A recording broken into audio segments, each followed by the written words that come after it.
ಚಿತ್ರದುರ್ಗ ಕೋಟೆ ನಾಡಿನಲ್ಲಿ ಪ್ರಕೃತಿಯ ಅಚ್ಚರಿಯೊಂದು ನಡೆದಿದೆ.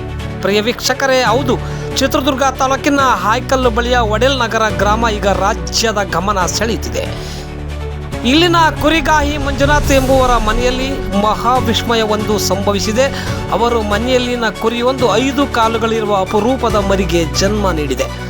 ಸಾಮಾನ್ಯವಾಗಿ 4 ಕಾಲುಗಳ ಮರಿಯನ್ನು ನೋಡಿರುವ ಜನರಿಗೆ 5 ಕಾಲುಗಳು ಮರಿ ಕಂಡು ಕೂಡಲೇ ಅಚ್ಚರಿ ಮನೆ ಮಾಡಿದೆ.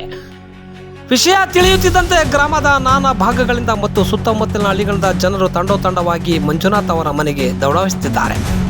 5 ಕಾಲುಗಳ ಮರಿಯನ್ನು ಕಣ್ತುಂಬಿಕೊಳ್ಳಲು ಆಶ್ಚರ್ಯ ವ್ಯಕ್ತಪಡಿಸುತ್ತಿದ್ದಾರೆ. ಈಗಾಗಲೇ 100 ಕುರಿಗಳನ್ನು ಸಾಕಿರುವ ಮಂಜುನಾಥ್ ಅವರಿಗೆ ಈ ಅಪರೂಪದ ಅತಿಥಿ ಅಚ್ಚರಿಯ ಜೊತೆಗೆ ಸಂತಸವೂ ಸಹ ತಂದಿದೆ.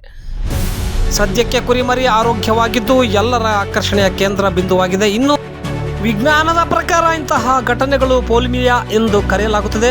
ಭ್ರೂಣದ ಬೆಳವಣಿಗೆಯ ವೇಳೆ ಆಗುವ ಬದಲಾವಣೆಯಿಂದ ಹೀಗಾಗುತ್ತದೆ ಎನ್ನಲಾಗುತ್ತಿದ್ದರೂ ಸ್ಥಳೀಯರು ಮಾತ್ರ ಇದನ್ನು ದೈವಿಕ ಸಂಕಲ್ಪ ಅಥವಾ ಪ್ರಕೃತಿಯ ಪವಾಡ ಎಂದೇ ಭಾವಿಸುತ್ತಿದ್ದಾರೆ.